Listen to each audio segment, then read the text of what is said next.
Good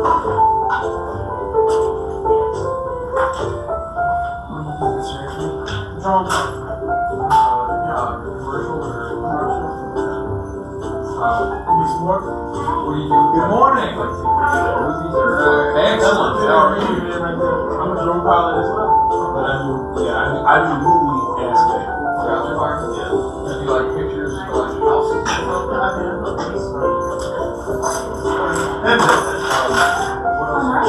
I teach degrees. Coffee's on my number. We can do that. Right here. My mom led that, by the way. Okay. Oh. Tom, how things at SBDC? No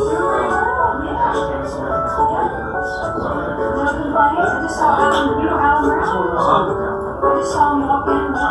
He's I just read that 2 days, call or something. Does he have the job that I'm in now? You take class, I think we can. Yeah. Oh, yeah. He doesn't administer the exam. Facilitate. Walking through Fast everything. track class. Sign up for the court, sign up for the short. So, man. Last night it started. How'd it go? Yes, I'm sure. One of the small, you don't have to give another $175. Nope. $175, and the renewal is a lot easier. It's free. Yeah, You just gotta go and make sure yeah, you do the things. Yeah, thank you.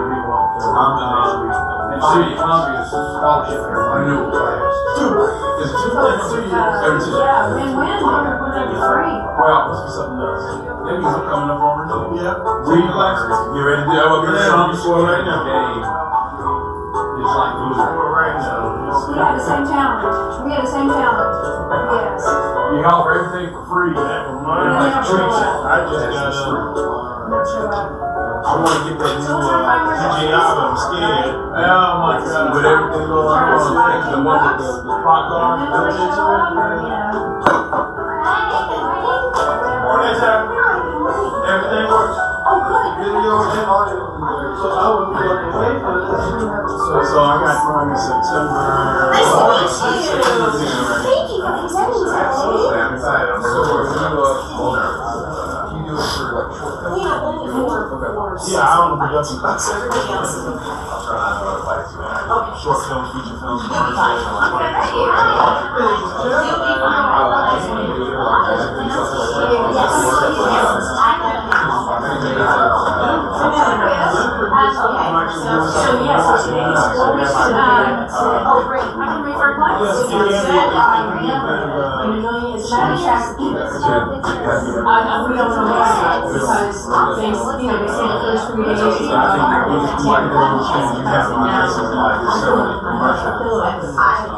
Yeah, we are. We're being consulted to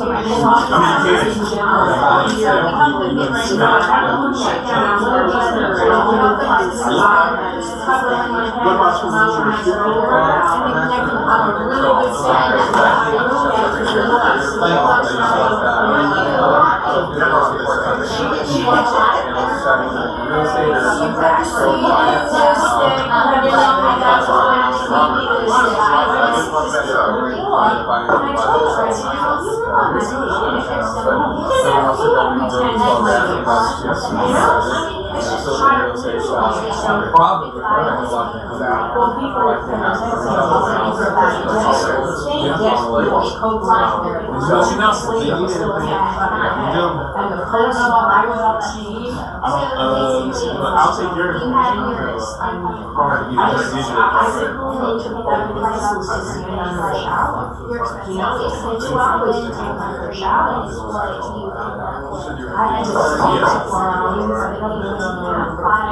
normally that's me too. I mean, I was 2 years ago. She had it for 2 years. I put it 24 hours, which is tested positive. So it's usually when Christians not What do you look at? See, this is good for me to know. What do you look at?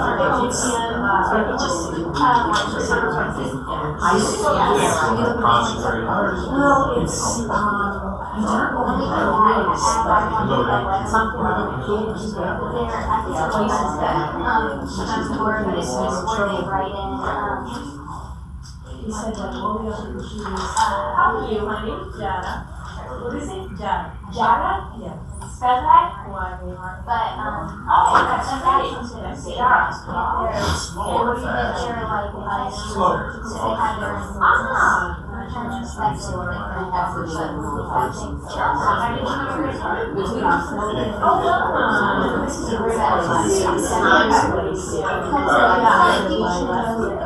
I didn't know about it several years ago, and you girls have a very similar story, and it came to the. Excuse me, Mr. Editor. Get Rick started. I am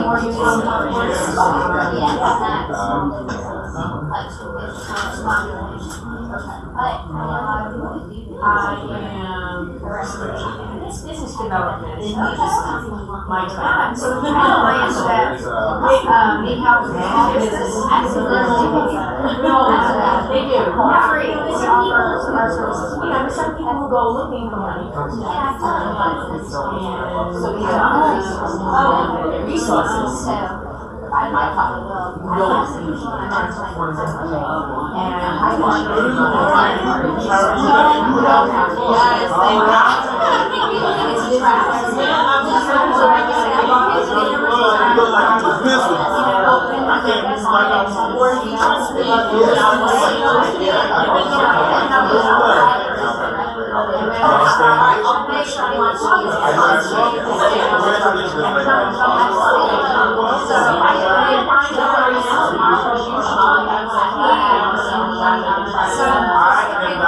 I do want to go and shop. I want to meet someone. Where's it going to be at? I'm going to see if I can get by. Because I do want to some videos for builders and helping increase their awareness. I think we work together, we can make some money. Why are you waiting for this camera?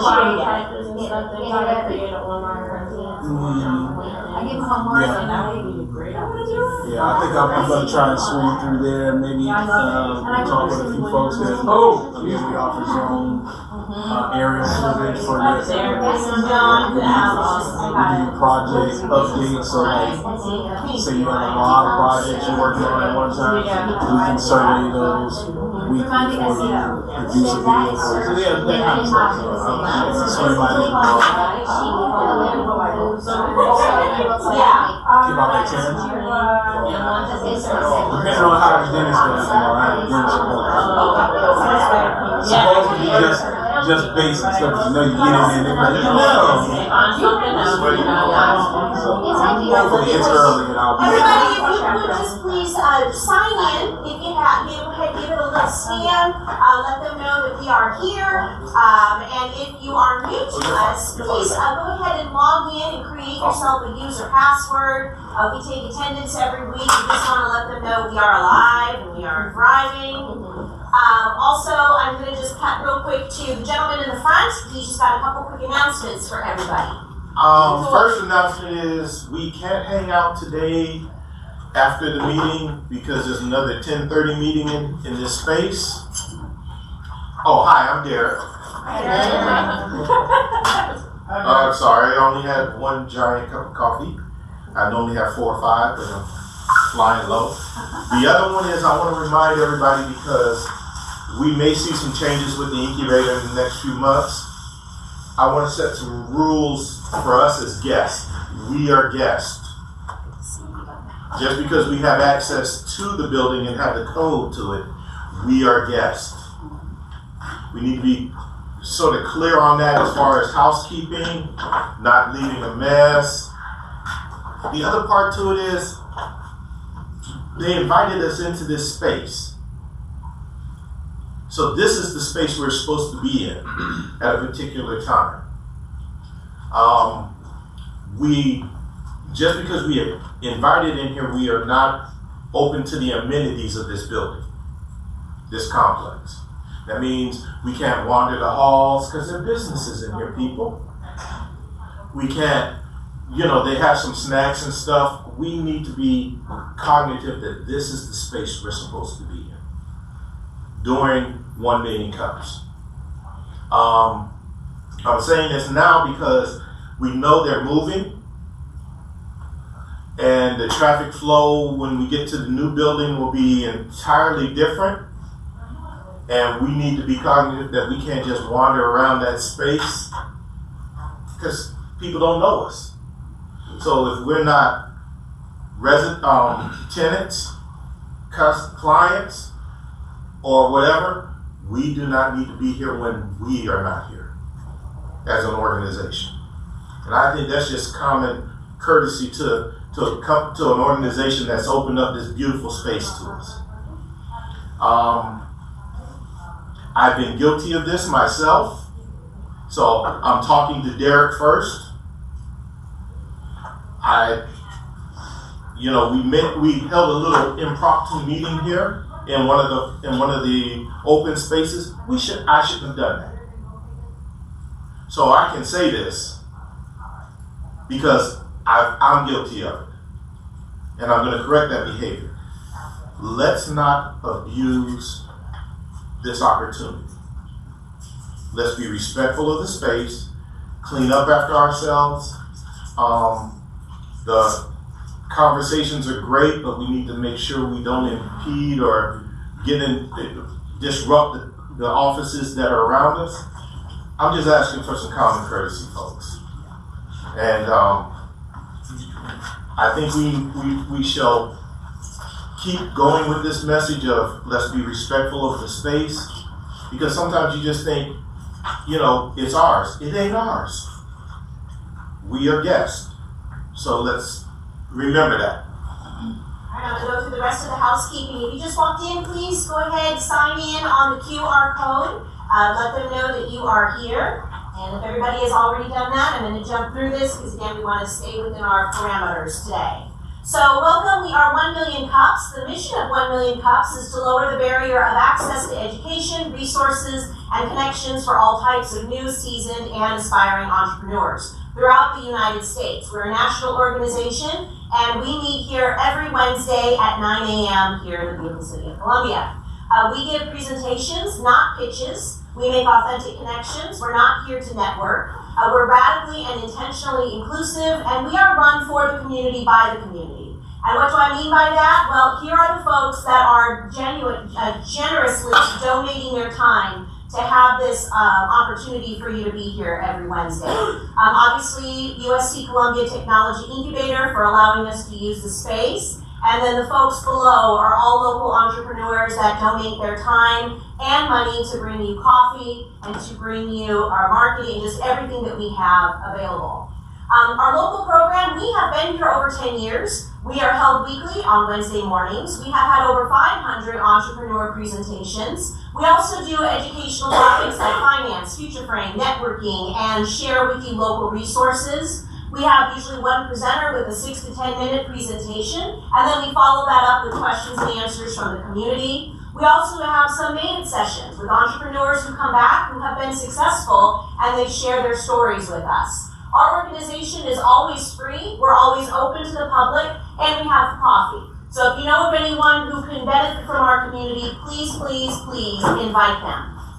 We are asking for presenters. I am filling the pipeline for March and April as we speak. So if you would like to come and present your entrepreneurial journey to our community, please reach out to me. You can apply here as well. We'd love to hear about your journey. If you are not part of our Facebook page, here is the QR code. You can scan that now and become a part of this is our local Facebook page. There are two. One is 1 Million Cups Columbia, that's for the organization, and this is our little home family one, so please become a member on that if you can. I'll give it a second, there we go. Upcoming presenters, so next week we're going to have an educational series taught by our very own Deb Mullen. She's going to be teaching on touching intelligence and personalizing your AI experience. So if you're dipping your toes in the AI world, it's a great, great educational series to attend. On the 12th, we have Nell Fuller coming in. She's going to talk about Cola Love. This is a local organization that helps a lot of starting entrepreneurs, so please come and see that. February 19th, Donna Davis was a presenter last year. She's coming back back this year with an educational series about having power of consistency in your business. And on February 26th, Jeffrey Lyon will be in here to talk about his company, the Cyber Wild. Real quick, I would just like to let everyone know we had a belated birthday for Mr. Bob turning a year older. So please, when you're ready, just give Bob some love on his way out. I've also brought some sweets to celebrate our very sour Bob. So please take something on your way out because Bob deserves all the love because he hates it. You're great. All right. Yeah, here we go. By not singing happy birthday. Continuing on, if you haven't met him already, this is Robert Burgess. He is the founder and the owner of Help Local. Help Local is a social tech startup aimed at eliminating resource scarcity for nonprofits. And they achieve this through their model of sustainable community collaboration, which threads local businesses, nonprofits, and the community onto an app with shared value. And he is going to give you all of the details on that. And give me a second to get him all uploaded and ready to go. Oops, this is great, Bob. Sorry, Bob.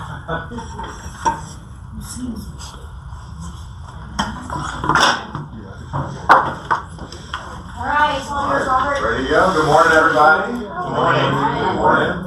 Happy birthday, Bob. I just recently celebrated birthdays. Well, we got the same name and similar birthdays. Let's go Capricorns. So yeah, I am with a company called Help Local. We have been around for quite some time. We've reiterated, rebranded, done a few things, and we're going to get into that journey and what it looks like and what it has looked like over the past few years. Our mission statement is to rapidly empower the nonprofit community through an app of shared value, which Tara was so kind to read off. And our tagline is do good better, because we do believe that there is a way for us to do good better. You can go to the next one. All right, kind of just set intentions, kind of why we exist, and the rationale behind what Help Local is we believe that, as Muhammad Ali said, service to others is the rent you pay for your room here on earth. Does everybody else kind of agree with that? That helping others, service to others, taking care of one another, it feels good, right? It feels right. And that's what we believe. That's kind of the intention. That's the point behind what we do. We believe that giving back and being part of the community in a real meaningful way, whether that's with your dollars or with your time, that's what matters, and that's what we're here to do while we're here on Earth. All right, so here's just kind of a roadmap. Again, I don't want to make this into a pitch. Obviously, we're not going to be pitching anything. This is just going to be the entrepreneurial journey, exactly how we do what we do, what the app looks like, and then what the ask is for the community afterwards. So we'll go through the history. We'll tell you a little bit more about the issue, go over some data points, and then we'll kind of move through from there. So we'll start. Actually, we'll back up. Before 2011, just the whole foundation behind why rapidly empowering nonprofits is something that has been on my heart and in my spirit, and what I've been putting, my nose to the grindstone for. When I was a kid growing up in West Columbia, South Carolina, it was an experience. My father wasn't in the picture. Mom was working multiple jobs. You get the idea. But what was really important and impactful for me were the nonprofits that were in my community. So we had one called the Chapel of Hope, and every week they would give out food. Some Thanksgivings we wouldn't have a turkey if it weren't for them. So there were a lot of nonprofits in our community and in the schools that were basically instrumental in making sure that my brother and my sister and I had all the basic necessities that we need. So it was from that point I realized that there are a lot of communities that exist that without nonprofits would not be able to have Thanksgiving meals or have after-school meals or have reading programs, or you just go down the list of all the nonprofits that exist that help to fill in the gaps where there are missing gaps in the community. So that was obviously in the 90s, and then fast forward to 2011. My wife and I started a New Horizon Community and Adult Learning Center, and that was a nonprofit dedicated to uplifting the marginalized communities in Columbia. Essentially what we did was we would just go buy a bunch of food, and we would go down to the park, the Finley Park at the time, and we would just hand out food. We'd have conversations with the unhoused people there, and that was our mission. Our mission was just to uplift the marginalized communities. We also had a give back program that was a bridge between at-risk youth and the senior community. So they'd have the opportunity to kind of learn from, the elders and sit and speak with them and have conversations and have share meals with them. You can click on that. So again, like I said, started in 2001 with my wife and I. And in that sense, that mission lasted for a while, but just like most nonprofits and the problem that we identified, whenever you're a nonprofit and you're looking for resources, usually you have to do it on your own. There aren't a lot of avenues that are readily available or readily apparent for funding. So that eventually that mission kind of dwindled down a little bit, and in 2017, we decided to revamp it and put it up under the name Pro-Social, and that was going from strictly working in the community to trying to move people into focusing on nonprofits themselves, because we were just one nonprofit trying to work in one area. We realized that there were so many nonprofits that exist, like I said earlier, to fill in the gaps in society where they need to be filled, whether that's unhoused, whether that's animals, whether that's, disaster, emergency relief, clothing, abuse situations. There's just so many nonprofits that exist. There's thousands of them in the Columbia area, in the Midlands area alone. So we wanted to rapidly empower the nonprofit community through an app. And I'll get into exactly what that looks like here in a little bit. And then that is since rebranded from the nonprofit, the Pro-Social Network, into Help Local, which is a social tech startup. We're going strictly into tech itself to try to make that model of sustainable community collaboration work. All right, you can go to the next page. All right. So we'll go through some quick data points on, you can go up there. On nonprofits themselves, there's 1.8 million nonprofits in the U.S. alone. In South Carolina, there's a little under 30,000. That means 12.8 million people in the U.S. are employed by nonprofits. There's a little over 171,000 people employed in South Carolina by nonprofits. And the total economic impact is $1.4 trillion, which is the 5th largest sector in the U.S. Yes, sir. Okay, just a point of clarification. When you say nonprofit, are you meaning a 501c3? Correct. Okay. 501c3s. Yep. 501c3s. But I'll ask a quick question because I don't want to just hear myself talk. I get a little nervous. Can y'all guess the percentage of nonprofits that actually fail after the first 10 years? 75%. 75%? You can click 75. Go for the extreme.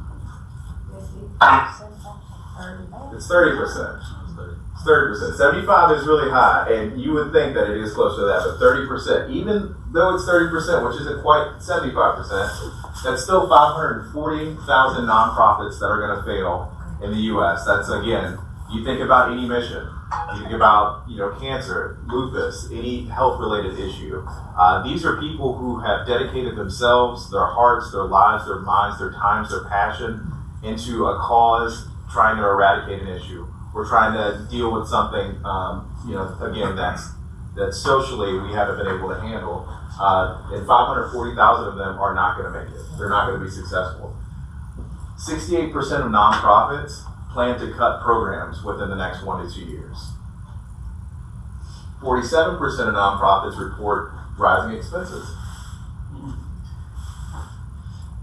42% of nonprofits report lack of funding and resources. And 20% of nonprofit employees are unable to afford basic necessities.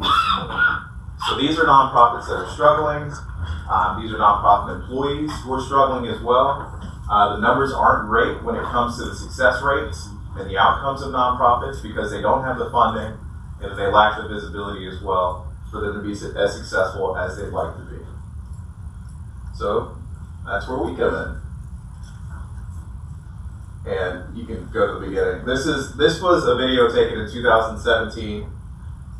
It is under Pro-Social, but if you can hear it, it's basically a summation of what we're trying to do here. Hi, my name is Burgess, founder of Pro-Social and the Pro-Social Network. What we've created is an opportunity for you to give to the causes you care most about right in your local community. See, the problem is we all want to give, but we don't know where to begin. Also, we want to give, but we don't know if the donations ever make it to the causes we care most about. Pro Social is a simple tool that allows you to engage with nonprofits that you care most about. A new industry-leading app that allows you to volunteer with one simple click. By connecting individuals to the nonprofits that need them most, we have an opportunity to reimagine philanthropy by leveraging technology to maximize impact in our most vulnerable communities. How far will your compassion take you? Now the embarrassment has washed over me. That's what we're here to do. We're using technology in order to maximize impact for our local communities. We believe that nonprofits are the silent engines that power our community, but the problem is most nonprofits fail to launch and grow because they lack the resources, the finances, and the visibility. And we want to eliminate resource scarcity by incentivizing and connecting donors directly to the causes that they care about via the Help Local app. So you can click on the info, and the app itself is just a one-stop shop for nonprofits. It is going to be the largest database of nonprofits that you can connect directly to. I don't know how many times you've been in a situation where, let's say, the hurricanes in North Carolina. Who do we donate to? Do we give it to the Red Cross? Do we give who do we give our money to know that the money is going to be directly impacting people on the ground? So this is an opportunity for us to compile all the nonprofits that are in your local community, and then also incentivize it in a way that you get discounts at local businesses. So what you can do through the app is if you go back to the notes, okay. I'm just gonna kind of read it off, some of the features. You can buy merch, and the encouragement, or excuse me, the incentives are on recurring donations. So we don't want it to just be a one-time donation. In order for you to receive discounts at local businesses, you do have to give, it could be anything from $1 to as much as you can. Give as much as you can or as little as you can. Pull it back. You're pitching. Okay, got you. So again, all of these different features are going to be available through the app so that you'll be able to receive local discounts from businesses by giving recurring donations. All right. Okay. And again, users receive discounts from local, users give recurring donations, businesses give discounts, local nonprofits receive passive income. It's a win-win for everybody. All right. And then this is just a visual. I was able to, not too long ago, pay for a mock-up and a little bit of a rough copy of MVP, but what lasted or what we still have is just a mock-up, and you can just see how it would look. You've got your sign-in sheet, your sign-in page, you go to the next one.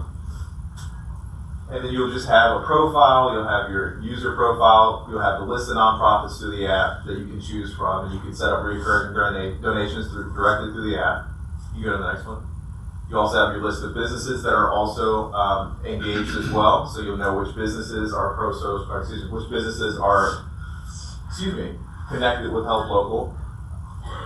And then again, you can set up all of your card information, and you'll have the different types of nonprofits depending on what you're interested in donating to. All right. So I did want to just list off a few reasons as to why anybody would want to use anything like Help Local. Obviously, you get discounts, save a few bucks on your purchase. If you're going out, or if you want to, make a big purchase from car dealerships to restaurants, you get discounts at local businesses. If you need places to donate, oftentimes we just had our water heater leaked in the garage and flooded out the garage. So we went through everything, and we had so many clothes that we wanted to donate. It was like, well, where do I go? What nonprofit needs these clothes? Where do we take them? So gently used items don't know where to take them. You can find drop-off locations. If you've recently relocated and you're not quite sure where you fit in, why not go to a nonprofit that you care about? And that'll take out the guesswork if you have to figure out kind of where your tribe is or where your people are. You got free time, you want to volunteer, why not go on to Help Local, take a look at what's available, who needs your help. There's going to be push notifications from nonprofits as well.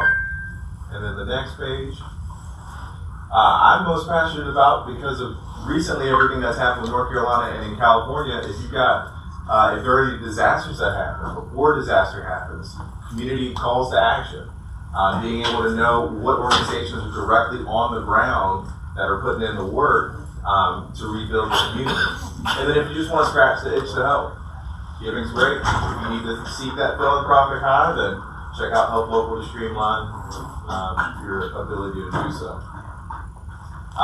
This is just a quick timeline of what we're planning to do. We want to launch an Indiegogo and a Kickstarter campaign to crowdsource the MVP. So we're going to do a lean startup methodology, bootstrapping energy.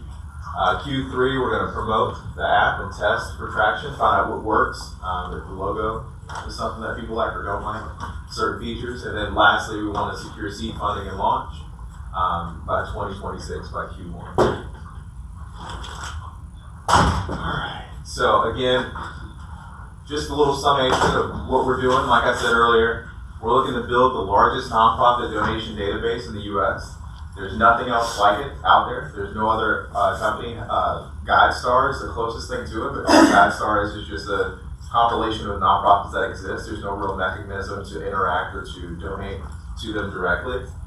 We want to rapidly empower the nonprofit community, and we know that the headwinds of change are blowing pretty strong against the nonprofit community right now, even as recently as today, with federal funding being halted.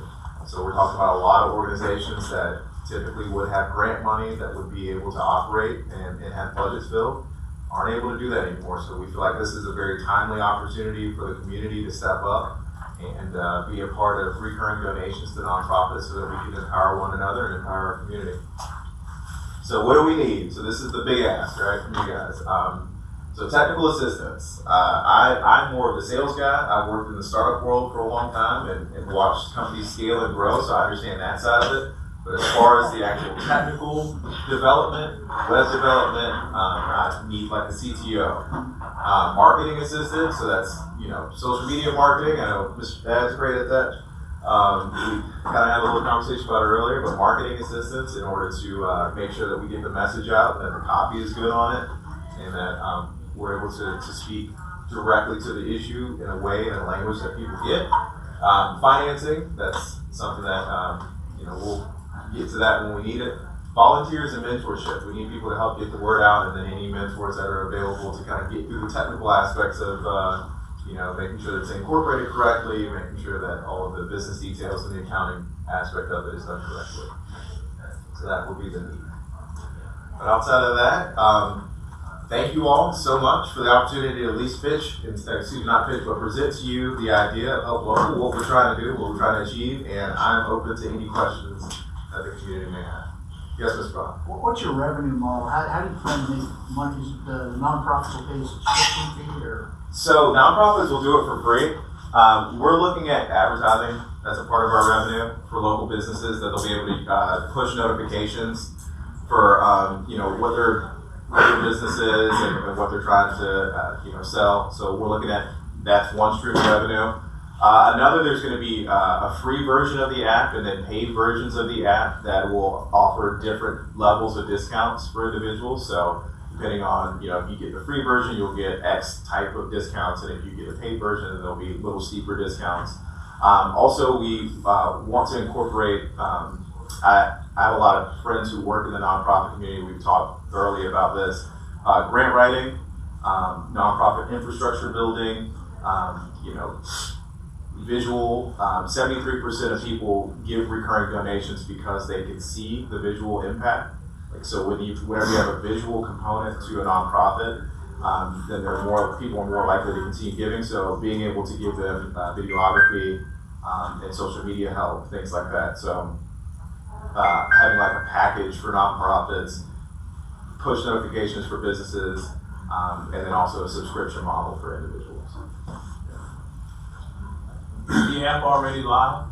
It was live, but then we ran out of funding, so we ran into our own issue.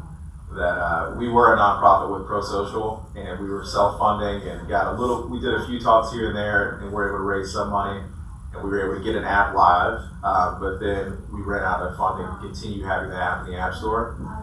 So it is not quite yet, which is what the Indiegogo and Kickstarter is going to be for, to get that crowdfunded. Yes, sir. When you work with nonprofits, do you encourage them to run it as if it were a for-profit business? two things, they have to keep the lights on, they have to eat, right? So do you encourage them to run it as if it were a for-profit business, even though it's non-profit? In what way? I guess I'll need a little clarification on that question. They have to be able to bring money in, right? So every business has to be able to bring money in, correct? Right. So that's two things that they have in common. It's not bringing money in for profit, it's bringing money in to survive. Right. But it's still bringing money in, so do you encourage them to do it that way? Well, I don't typically get into their business model. I don't typically influence them one way or another. We solely exist to give them passive income. We're just an add-on. We're just like an engine that they strap on for no money at all. And because the community knows that they're there, because we're able to elevate them and give them visibility, they're able to get passive income. So whatever they do in terms of, you know, if they have a charity run or whatever the case is, or how they do their outreach and their you know, business model, that's all. I don't really get into that. We don't influence that. But to Anthony, to your point, and just a sidebar, we got to remember nonprofits doesn't mean you can't make a profit. Oh It's gotta be the way. yeah. It's spending. Yeah, it's the way that you spend your money. It has to go back into the organization. It can't go to shareholders. That's the for-profit model. Non-profit model has to go back into You can make more than you need. Yes. yeah.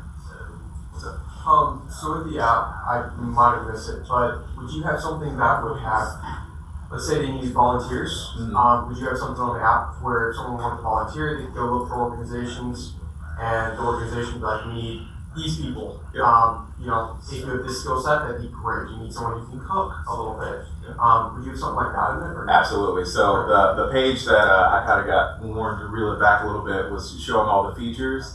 And that's what nonprofits will be able to push notifications when there are needs. So that'll be a free feature for them as well.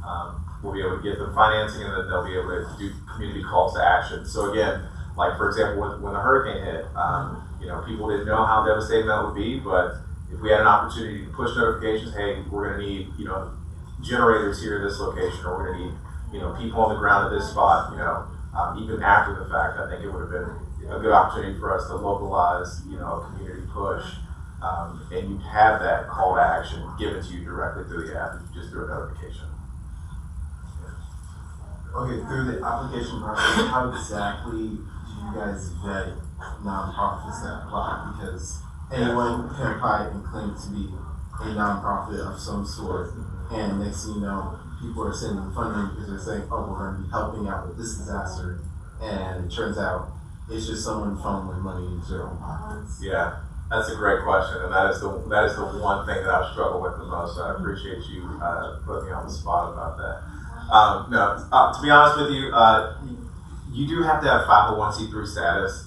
There's a federal status, so there's already a vetting process before it gets to us. So they have to annually send in their information, their accounting information, to make sure that they're not doing anything illegal.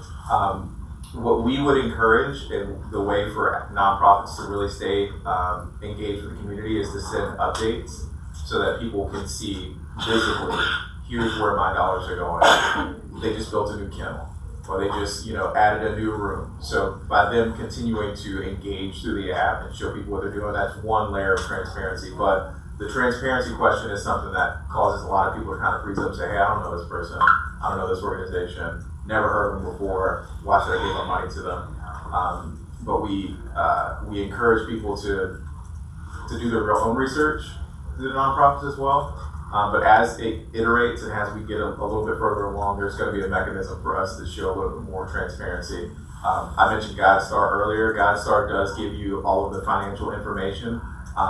It would be great if we could have a partnership with GuideStar so that we can have that directly on the app, so that if you've got a question, there's a little circle with an eye or a question mark next to it. You click on it and it shows all the financials for the organization, so you'll be a little bit more aware of who you're giving to and what their kind of track record is. But great question. I appreciate that. It's something we're thinking through. I think So app is for full profit, it's not a non-profit business, your business is. correct. Yes, sir. And you may have covered this. Can you kind of talk about the difference between the free version versus the paid version, And this is a subscription based? So we're starting off free. This is something that I'd rather just give it away because the opportunity to grow nonprofits outweighs any kind of profit model. So this is something that I've been doing for free for almost 15 years now. The paid version, and again, this is something we're thinking through. This is something we're going to market test and validate in Q3. We're not sold. I'm not married to any one idea of what it looks like. This is why, again, I'm presenting it to you all. This is the talk back session, what makes sense, what doesn't. But the free version would just give a certain level of discounts for individuals. So you get on there, you want to donate $1. Okay, now you got at coffee shop A 5% off your next coffee. At this location, you got 10% off your next purchase. So you have all these nonprofits, all these businesses that are signed up. That I've already got a few that have agreed to it. Because you give on a monthly basis, you're going to get discounts. Now, the second tier for that would be if you do a paid version. And when you pay into it, then we're thinking we'll be able to do a little bit of a different discount. Then also, there's going to be events that we'd like to do as well, local meetups. It'll just help us to have more of a community push behind it so we can get people not just on the app, but off the app as well. So again, we're still thinking through exactly what that paid version is going to look like, but it's going to be a mixture of rewards for individuals who do the paid app. You can get badges, gamify it, make it a little bit more gamified so that people can interact a little bit more beyond just the donation and the discount.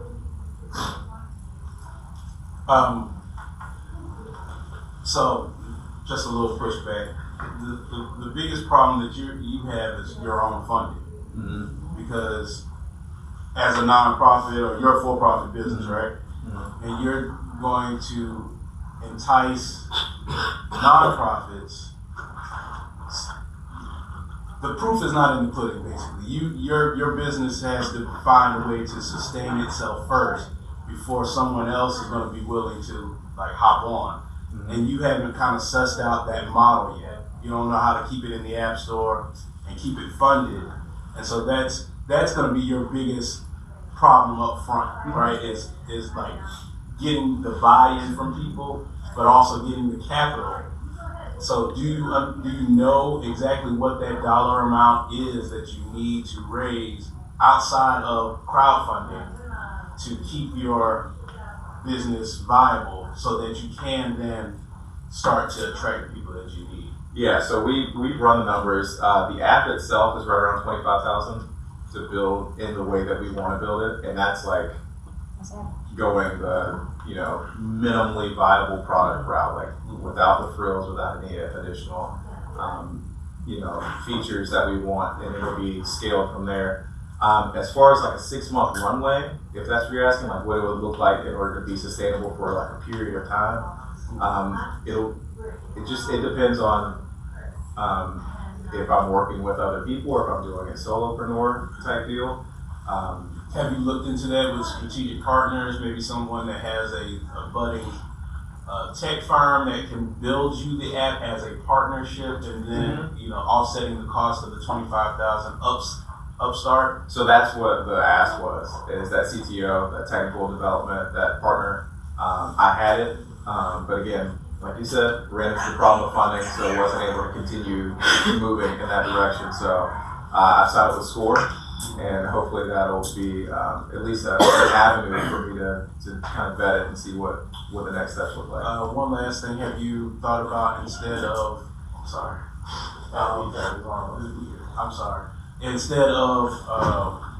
looking for someone that is already in the space, have you thought about going in with maybe educational component where you can work with folks that are learning to program out of Tech or out of USC or Allen or Benedict, and incorporate that into the program so that they have now some kind of equity stake coming out of a educational program? I've done something similar to that.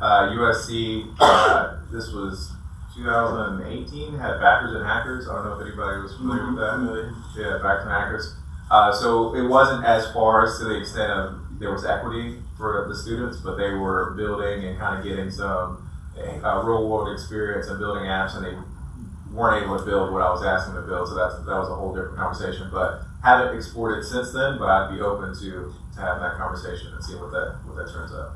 Yes, sir. How much does it cost to keep the app in the App Store per month? That's a good question. It's been a little while. How much work? It wasn't, okay, so the problem was, it wasn't that so we did it in runs. So we did a agile methodology. So with the startup that I was working, with the tech company that I was working with, they had 3 different stages, 3 different sprints. Each sprint cost a different dollar amount. I got to the second to the last sprint and then ran out of financing, so they had to pull it from the App Store. So it wasn't that it was costing me money every month that it was on the App Store, it was that the tech company that I was working with needed some additional funds in order to continue with the project that I wasn't able to deliver on. And That sounds like a bad partnership. Yeah. it's possible. I don't want to say any names, they maybe still be around here. So I actually have a question to bounce off of that. Sure. Have you looked into using any open source softwares to, just start with the base structure of the app instead of trying to do the full thing from the get-go? Because I know sometimes just trying to go floodgates fully open right off the bat, and you're trying to get that exact outcome. Yeah. That is going to be your greatest wall. Oh yeah, I know. I've been around this circle so many times, and I've been around that well a lot of times. So I have looked into the low, no code type apps where you can build it yourself. The problem is, in order to do the integrations, to have like all of the, the pay aspect of it, where people can put their cards on it and stuff like that. Like there's a lot of aspects that do need a technical eye on it that I just don't have. So I do need to have like but you at least have the bare bones of it. So you can at least get the bare bones taken care of and then ask for assistance with the. But that also costs too. It also costs to at least get the bare bones aspect of it too. And I'm like 5 figures into this at this point, and I feel like continuing to go around that horn, trying to do it myself. My wife isn't gonna let me. She shut that door. Congress holds the power of the purse. Listen, it's the neck that turns the head. Yes, ma'am. So do you have a website already that you can do, like you can do the things that you want to do in the app? Or I know not all of them, but through already. I did, and then I took it down. So we're completely rebranding. Okay. Yeah. So I feel like at least you could start there and promote that, because personally, like, I'm willing to go to a website to, build and stuff like that. And I did have that, but it was through like Google. We had like a back end where you could go in and basically say which nonprofits you're most interested in, and then we would just hyperlink you directly to the app or to the website itself.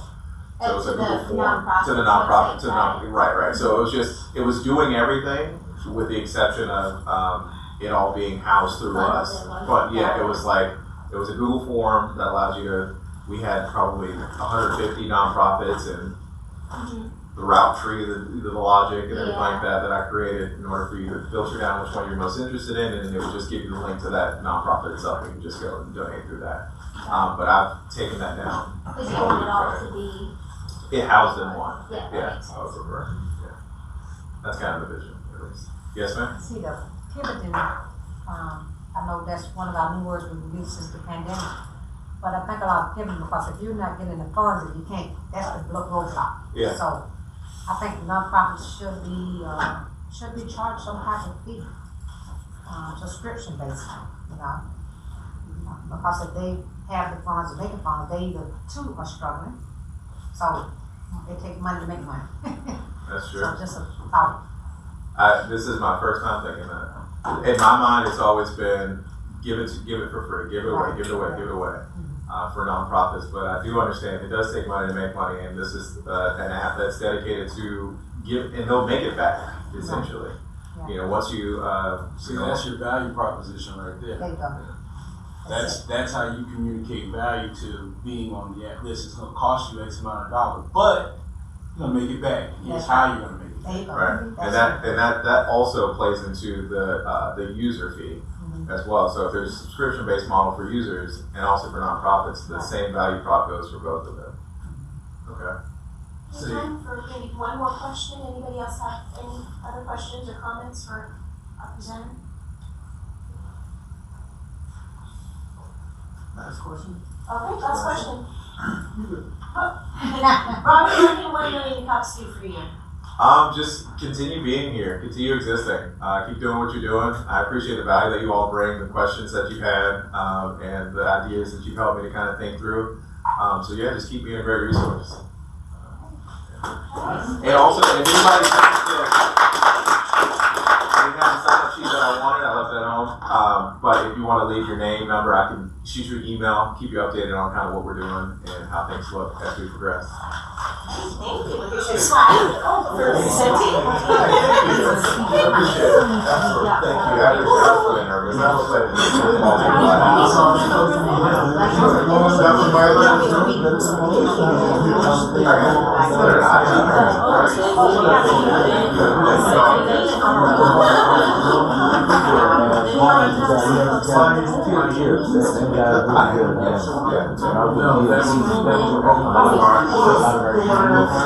give it a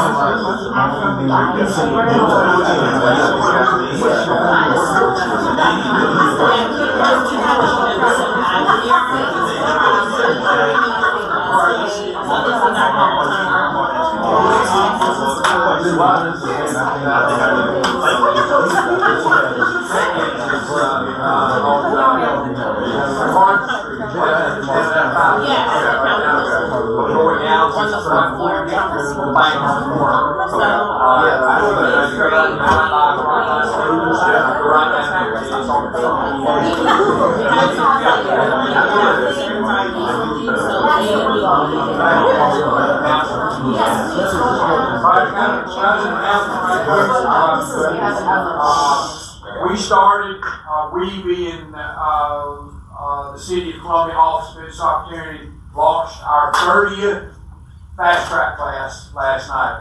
We're still taking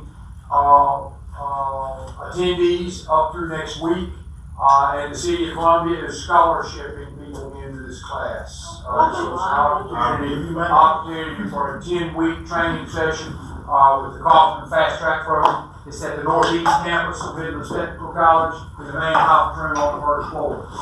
Tuesdays at 6 o'clock. So, Alan Brown and I are co-facilitators on that. So, welcome if you'd like to come. And I invite anybody from this group to come just sit in on a session if you'd like to.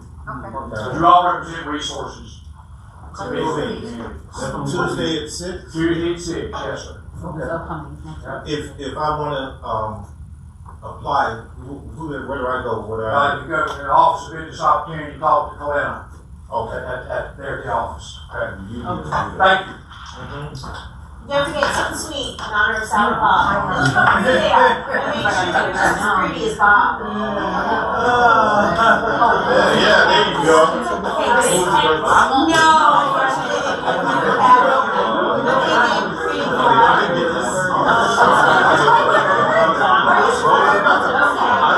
That is right.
Yeah, that's very dynamic.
I like it.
And then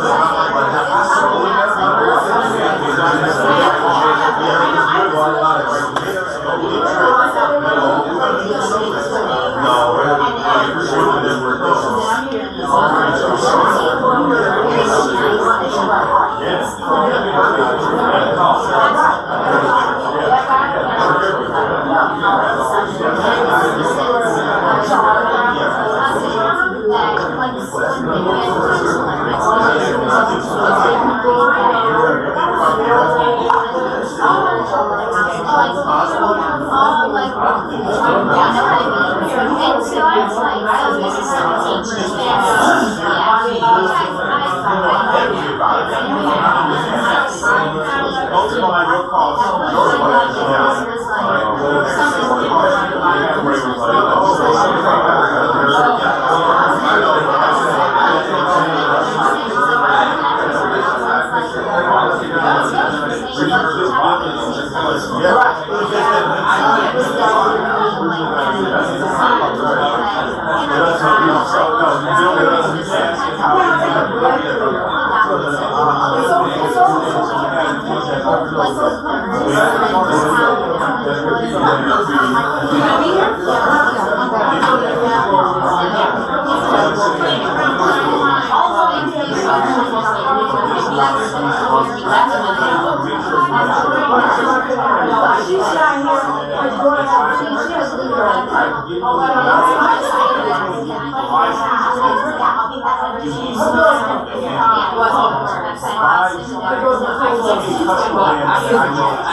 But then I was like, there's so much red tape when it comes to nonprofits. It gets really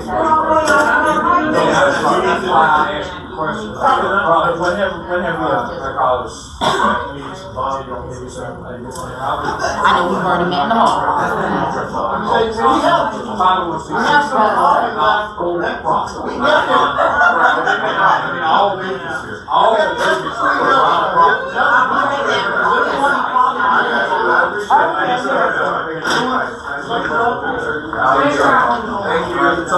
You need what is your name?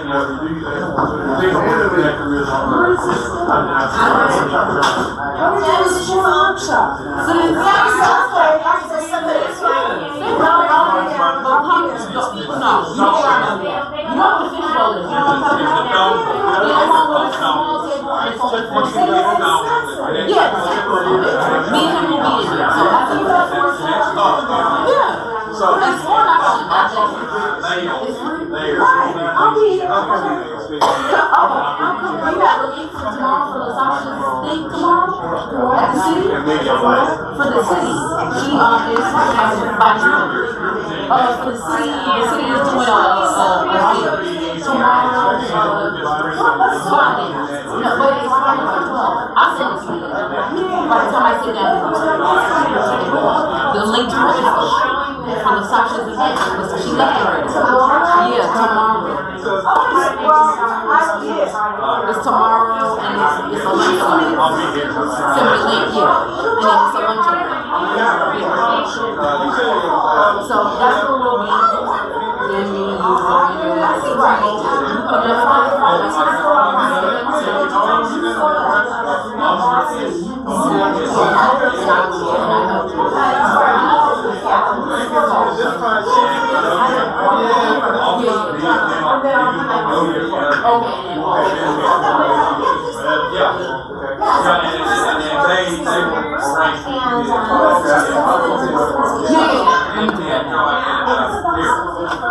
Thank you. Just for the board of having you.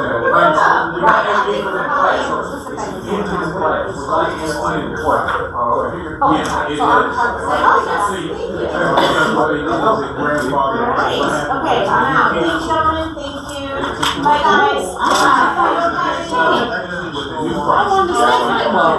I'm like, for this one. Yes. I'm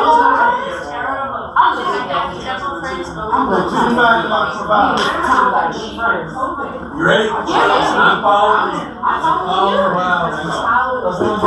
Let better guy out of here. Yeah, that's better guy. Let better guy. Good morning, sir. Mr. Ledbetter. I'm fine.